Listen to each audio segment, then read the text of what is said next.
안녕하세요. 대부권의 공견입니다. 오늘 8월 25일 한국은행에서 기준금리를 0.25 베이비 스텝으로 금리를 인상을 했습니다.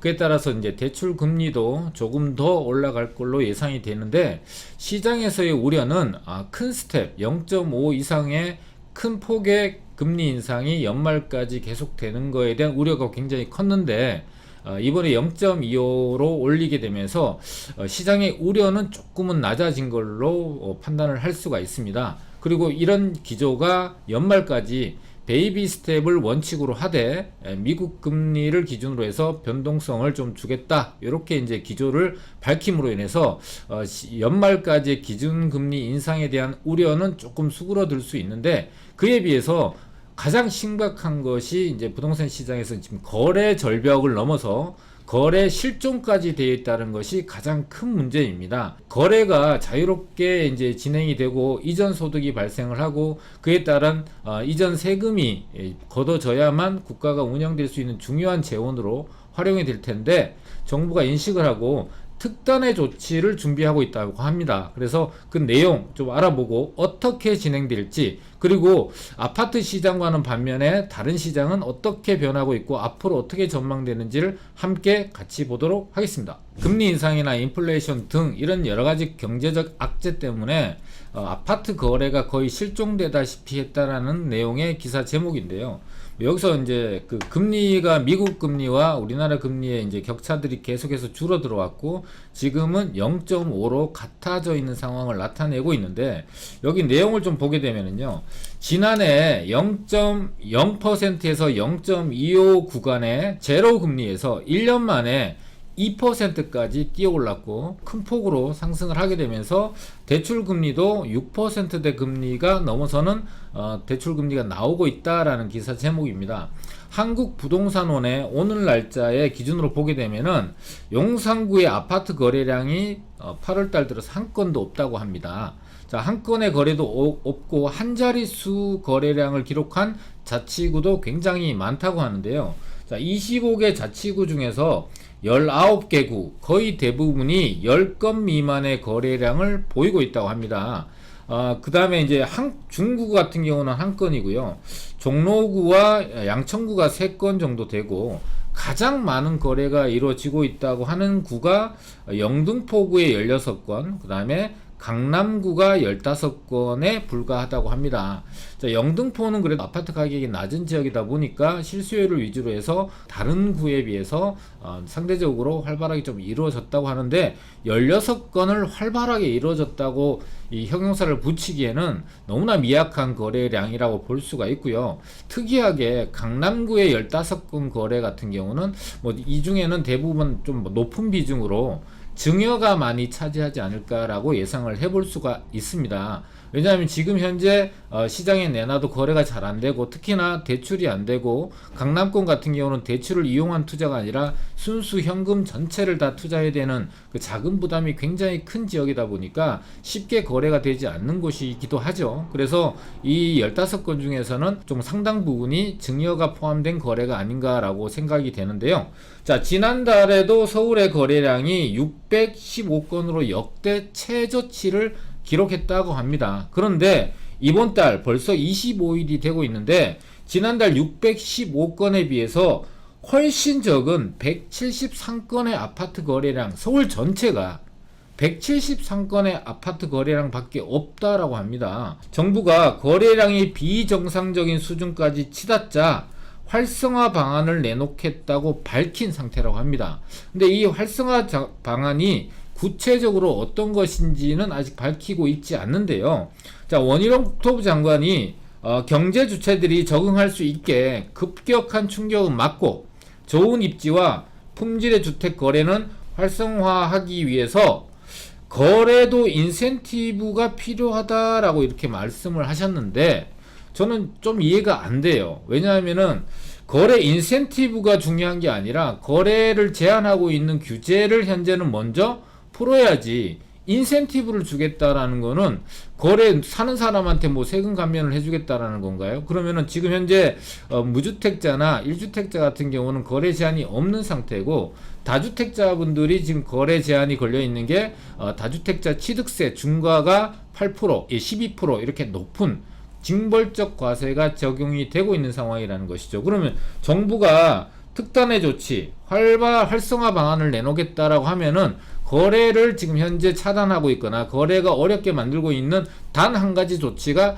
취득세 중과인데, 그럼 이걸 풀겠다라는 건가요? 자, 그러면은 제가 이전 영상에서 빠르면 연말 또 늦어도 내년 상반기 안에 취득세 중과가 폐지되거나 정상적으로 일반과세 될 것이다 라는 예측을 해드렸는데, 지금 현재 거래가 실종 상태에 있는 상황이 너무 심각한 상황이다 보니까 활성화 방안이라고 하면 하나밖에 없거든요. 취득세 중과를 폐지하는 거. 자, 이게 좀 더 빨리 진행될 가능성이 상당히 높다라고 보고, 원희룡 장관님처럼 거래 인센티브까지 바라지 않는다라는 거. 그래서 조치에도 순서가 있기 때문에 현재 규제를 하고 있는 걸 먼저 풀고, 그 다음에도 거래가 살아나지 않는다면 인센티브를 줘야 되고, 그 인센티브는 임대사업자를 대상으로 하는 인센티브가 한정적으로 줘야지, 전체 거래에 대해서 이런 인센티브를 준다라는 거는 좀 어불성설인 것 같고 현실과 맞지 않는 부분들이 있는 것 같아서 한번 짚고 넘어가겠습니다. 자, 아파트가 거래 절벽을 넘어서 거래 실종 상태까지 거래량이 극악할 정도로 낮아져 있는 것에 비해서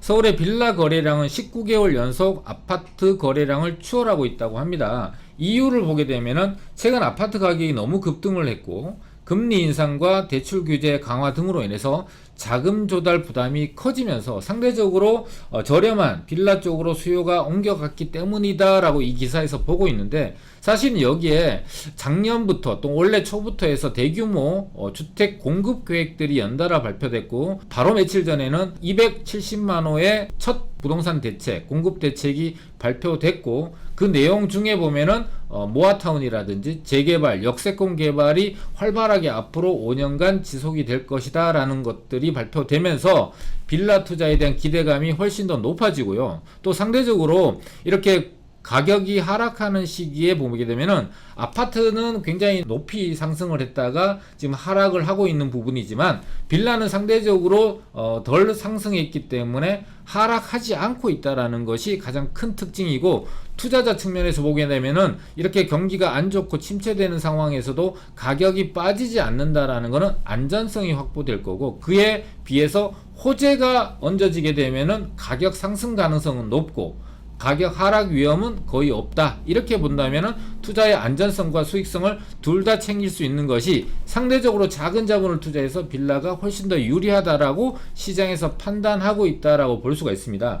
자, 서울시 부동산 정보 광장에 따르게 되면은 지난 6월 달에 빌라 거래량이 3,243건으로 아파트 거래량의 3배를 뛰어넘고, 조금 많은 게 아니고요, 3배, 아파트 거래량의 3배나 넘었다라고 나타났고, 7월 달만 해도 아파트 건수가 빌라 건수의 24.9%, 딱 4분의 1, 그러니까 빌라 거래량이 지난달 3배보다 더 많은 4배 거래량으로 오히려 늘어났다고 볼 수가 있고요. 자, 이런 추세는 계속해서 바뀌지 않을 것으로 보인다라고 합니다. 자, 앞으로 이 현 정부가 도심의 주택 공급을 활성화하기 위해서 계속해서 재건축도 완화하겠지만 여러가지 논의 과정을 거쳐야 되는, 지연이 되고 있는 과정에 비해서 재개발의 활성화는 빠른 속도로 진행이 될 거고, 특히 서울의 오세훈 시장이 이제 밀고 있는 모아타운처럼 소규모로 개발을 해서 빠른 시간 안에 시장에 주택 공급을 하겠다라는 정책은 탄력과 속도감 있게 진행될 걸로 예상이 됩니다. 특히나 모아타운만으로 앞으로 5년간 20만 호를 서울에 공급하겠다라고 하니까 앞으로의 재개발의 큰 줄기는 모아타운이 되지 않을까 예상을 해볼 수가 있습니다. 8월 16일 날 현 정부의 첫 부동산 공급 대책이 발표가 됐었죠. 그래서 오늘 날짜로 이 8.16 대책의 후속 조치에 대한 보도 자료가 나왔습니다. 내용을 좀 보게 되면은 신규 정비구역 22만 가구 논의에 착수했다. 국토부와 지자체가 주택정비협의체를 출범한다라는 내용인데요. 국토부는 정비사업 정상화를 위해서 지자체장들과 주택정비협의체를 구성하고 8.16 대책이 발표된 열흘 만에 26일이죠. 열흘 만에 첫 회의를 연다라고 합니다. 자, 협의체 구성을 좀 보게 되면은 위원장으로는 국토부 주택정책관이, 그 다음에 위원으로는 주택정비과장들이 이제 구성이 되어 있다고 하는데요. 자, 주택정책관이나 주택정비과장들은 주택정책을 시행하는 실무자들입니다. 굉장히 구체적인 내용들이 이제 나올 걸로 예상이 되는데요. 정부가 이렇게 협의체를 발동하는 이유는 결과적으로 원활한 도심의 주택 공급을 위해서 구체적인 내용들, 구체적인 실무적인 부분들을 도출해 내겠다라는 것인데, 자, 그 8.16 대책에서 거론했던 대표적인 것이 이 재건축 초과이익 환수제 개편이죠. 그래서 관련 부과 기준을 현실화하고 장기 보유 부담금에 대한 강화 등 합리적인 수준의 감면 수준을 만들겠다라고 하고, 이거 지자체장들의 의견도 수렴하겠다라고 합니다. 두 번째로 재건축 안전진단 개선 논의도 지자체장들과의 공론화 과정을 거치겠다라고 하는데, 좀 아쉬운 게 이 보도자료 내용이나 8.16 대책이나 알맹이가 좀 빠졌다라는 그 평가를 받고 있잖아요. 왜냐하면은 이게 이제 대선에서 이제 공약으로도 나왔고, 이제 이 현 정부가 출범하고도 벌써 100일이 지난 상태인데, 아직까지 공론화 과정이나 먼저 준비해야 될 준비 과정들을 이제부터 하겠다라는 게 좀 늦은 감이 있고 시장의 기대치를 못 미치고 있다라는 것이 좀 아쉽거든요. 그럼에도 불구하고 이제라도 협의체를 구성을 해서 실무자들이 실질적으로 감면할 수 있는 부분, 완화할 수 있는 부분, 또 실질적으로 이런 공급들이 원활하게 진행될 수 있는 구체적인 사안들을 도출해 낸다면 그래도 시장에는 좀 더 호재성으로 받아들일 가능성이 상당히 높다. 자, 오늘 단행된 금리 인상 0.25 베이비 스텝은 시장에서 우려에보다는 조금 약한 수준의 금리 상승이다 보니까 시장에서의 큰 우려나 큰 방향을 일으키고 있지는 않은 것 같습니다. 그것보다도 오히려 부동산 거래가 굉장히 절벽을 넘어서 실종 상태에 가 있다라는 것을 심각하게 받아들이고, 이 거래를 정상화하기 위한 특단의 조치를 내놓겠다라고 하고 있는데, 구체적인 내용은 안 나와 있고, 우리가 예상할 수 있는 부분은 취득세 중과 폐지가 가장 두드러지게 나타날 수 있는 조치지 않을까라고 예상을 해볼 수 있고요. 저희 예상보다는 오히려 연말이 되기 전에 이 취득세 중과가 폐지되는 수순으로 시작이 될 걸로 예상이 되고, 그렇게 취득세 중과가 폐지가 된다면 거래가 좀 더 활발하게 살아나고, 그와 더불어서 8.16 대책으로 나왔던 공급 정책들이 하나 둘씩 실무자들의 손에 의해서 구체화된다면 거래는 좀 더 활성화되고 시장은 좀 더 활발하게 거래가 살아나는 그런 상황이 될 것이고, 이것이 오히려 내년에 우려가 되고 있는 경기 침체를 어느 정도는 밑에서 받쳐주는 역할을 하지 않을까, 이렇게 예상을 해볼 수 있습니다. 자, 오늘 영상은 여기서 마치도록 하겠습니다.